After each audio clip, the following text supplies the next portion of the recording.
Hello and welcome to my podcast, The Hidden Place. Today we're going to be talking about the Christmas story and how obedience plays a really big role in it. And I'm going to start with Joseph and Mary. And with Mary, she was a virgin. She was a righteous person. She, she was a righteous person as God favors her. And I like to think that she probably read the scriptures often. She probably read all the Old Testament prophecies about Jesus and, the one in Isaiah that says the sign will be a virgin having a son. And if I was Mary reading the scriptures, it wouldn't have even crossed my mind that I could have been the chosen one. Until one day an angel appears to her and says, God chose you. I'm sure that, she probably had 100 questions, but instead of questions, what came out of her mouth was the overflow of her heart, obedience. I am the Lord's servant, may it be to me as you have said. And with Joseph, he also was a righteous man, and his soon-to-be wife comes up to him and says that she's pregnant. He assumed Mary had been unfaithful, so he planned to divorce her quietly, but an angel comes to him too and says, don't be afraid to take Mary home as your wife, for what is conceived in her is from the Holy Spirit.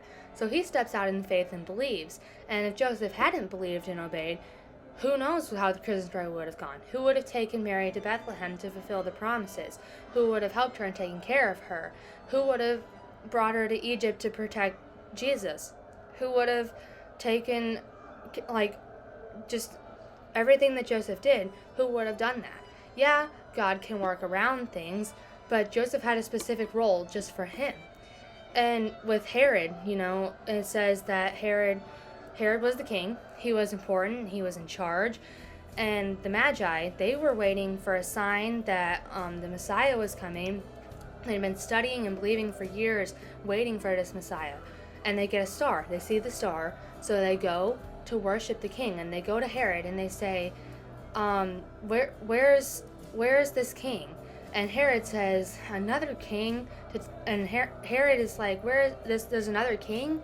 And he goes and finds out where exactly when the star appeared, where the king was to be born, because he's mad, he's angry, so he's deceiving the Magi.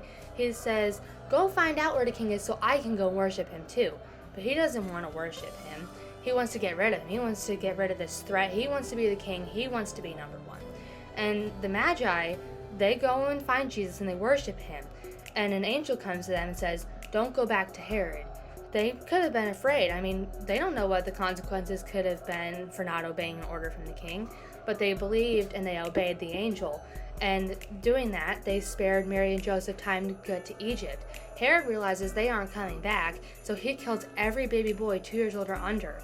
And if the Magi hadn't obeyed, who knows what could have happened during that time if Jesus was still there. And then there's the shepherds, watching the sheep, talking among themselves in the quiet of the night. And out of nowhere, the whole sky lights up, and angels are here proclaiming the good news of Christmas. Jesus is born. The shepherds go and spread the word, and their obedience is what made them the first to know. God has a plan for you. You never know why God may be calling you to do something, but obeying him is always the right choice. So today, choose to obey Jesus, who saves his people from their sins.